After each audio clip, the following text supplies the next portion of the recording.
Hi guys, it's Matt here from MCS-books. Now today I want to talk about something called homeblindness.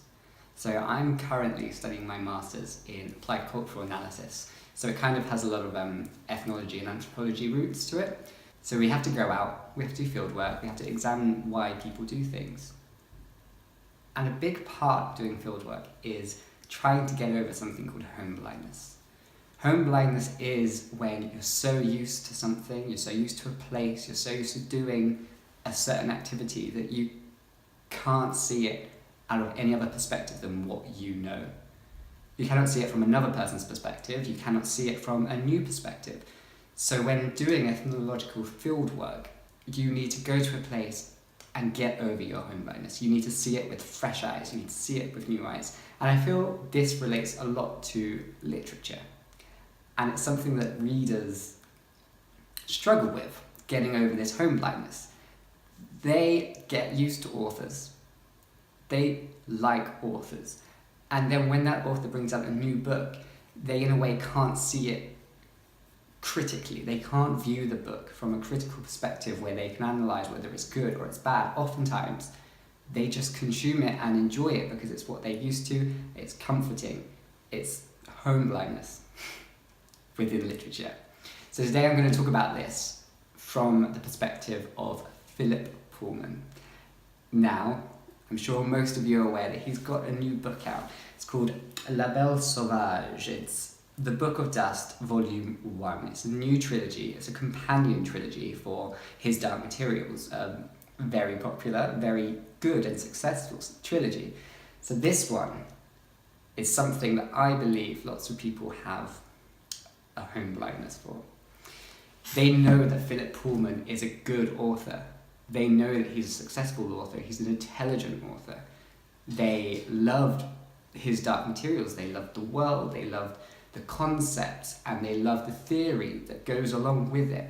Because it's rich. The whole world is so rich and saturated with philosophical musings, with interesting theories, and such a great concept to destroy God, to talk about religion en masse, organised religion, and the effect that the concept of sin and immorality has on people, and their consciousness, their souls. What does it mean to be human? What does it mean to die?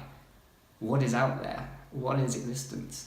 All of these questions are sort of like discussed in a really nice, well-structured way in his Dark Materials.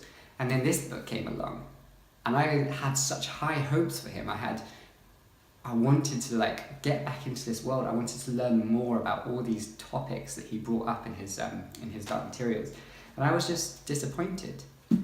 So when I was disappointed, I felt I needed someone else to kind of validate my disappointment. Was I being too critical? Was I affected by the current reading slump that I'm in?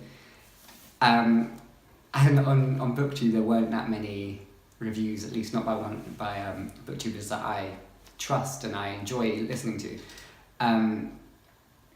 So I went on Goodreads, and lots of 5-star, 4-star reviews just saying, yeah, it's good, great, blah, blah, blah. But I don't think they really thought about it critically.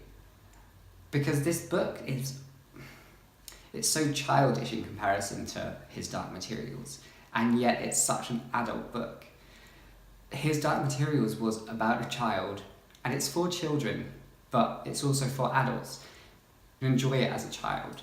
You might not understand it fully, but you can enjoy it, and then that enhances your enjoyment of it as an adult. This book, Belle Sauvage, is not for children. It's just for adults. Adults who know the world that he's set it in.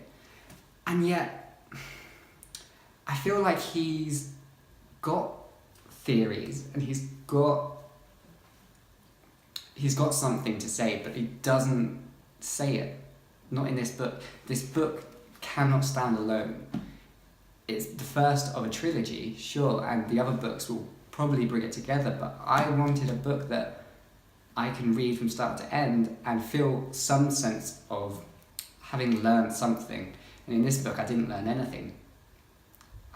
There was no moments when I stopped to think, oh, that's a really interesting idea. I wonder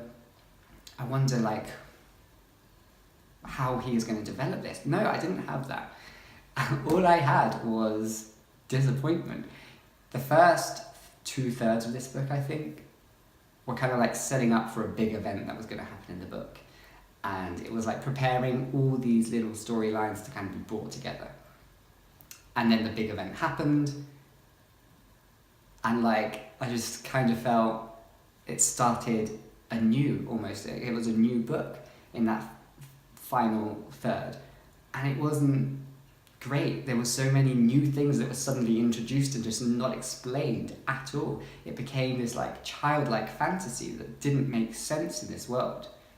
Consider that we've been through this world for 3 books before. For that, his Dark Materials trilogy, we have like an understanding of that world. We know how things are working. We know, we have a rough idea of things to expect. In this book, I feel like he completely forgets what he had written previously. There are mistakes in this book, like silly mistakes, like physics. Physics exists in the world all of a sudden, but in his Dark Materials, it didn't really. Like Lyra says, what's physics to Will? And Will has to explain to her, and then she realizes that they just have a different word for it. And then, but yet in this book, physics comes up quite a lot. Like it's a normal case of study. But I can kind of forgive that. Maybe Lyra just wasn't exposed to the word physics because of she had never been in a physics class, perhaps. Okay, it's acceptable. But then so many other things just seem to like be forgotten. Like suddenly there are these, I don't want to say there's a new world, because it's not a world that people go into, the characters go into like they do in The Subtle Knife or The Amber Spyglass. But there's another layer of this world that we already know that's been introduced, yet where has this come from? And it's never explained in this book. I mean, sure, it might get explained later on, but as far as I'm aware, the next 2 books are meant to be in the future, like after his Dark Materials. So then what's happened? Why has this world suddenly become even more of something? It's becoming a new world that I don't recognise. And I was really upset by this, because it just kind of goes to show that, or the way at least I saw it, was like he forgot the world that he had originally created. Or he just kind of wants to change it, so he's using this book to alter it. But that's not how it should be. He's invented a world. We love that world. I don't want him to ruin it, like, just because he has a different idea of it now, however many years later. It shouldn't be how it works. And I feel like the themes in it aren't as intelligent as they were in his Dark Materials. I feel like it's just topics that, I feel like they're just kind of superficial topics almost, that he doesn't even try to explore. He just states it as it. He just goes, oh yeah, and here's this. I mean, he does it in a subtle way, sure, but it's not explored fully and interestingly. But don't get me wrong, I did enjoy the book. Like, I read through it quickly. Like, as a book, it is well written. But as like a companion to his Dark Materials, I was really disappointed. The villain in this book is great. He creates a really creepy atmosphere when you're reading, and so you're reading it and you feel tense. Like, my heart was generally racing a bit, so that's good. It evoked a response, but it evoked an emotional response, not a very like intellectual response. I didn't at once feel like I was being taught something new. And I'm sure, like, I'm going to read the next 2 books in this trilogy, and I'm sure that things will start to make more sense. Things like his ideas might be fleshed out, and you might actually get a sense of what he's trying to talk about. And I think it's about time that readers start actually thinking critically when reading an author's work. Don't just like it because you like the author. So I just feel like we should start thinking more critically about the works that we consume, the books that we read, because an author can write a bad book. Like, that's allowed to happen. An author might have an idea that works really well for them but doesn't work for us. And that's fine, that's allowed to happen, but I feel like we should take care when reading our favourite authors to not fall into this trap of homeblindness. We shouldn't be blind to the author's flaws. We shouldn't just accept their flaws. We should think about it critically and discuss why this has happened and question ourselves in our own. Maybe I've changed as a person. Maybe his Dark Materials was great for me at the time I read it, although I did just reread it. But now Belle Sauvage, the Book of Dust series, is going to be something different. I just think we need to be more aware when reading our favourite authors, and we should be thinking critically in our lives. We should question our likes and dislikes and wonder why this has happened.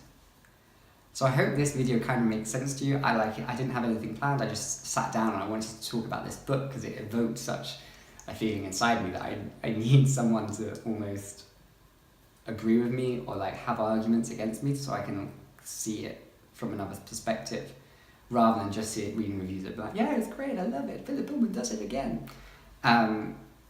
So I hope you enjoyed the video. Don't forget to like and subscribe. I don't know when my next video will be up. Hopefully soon. We shall see. Bye bye.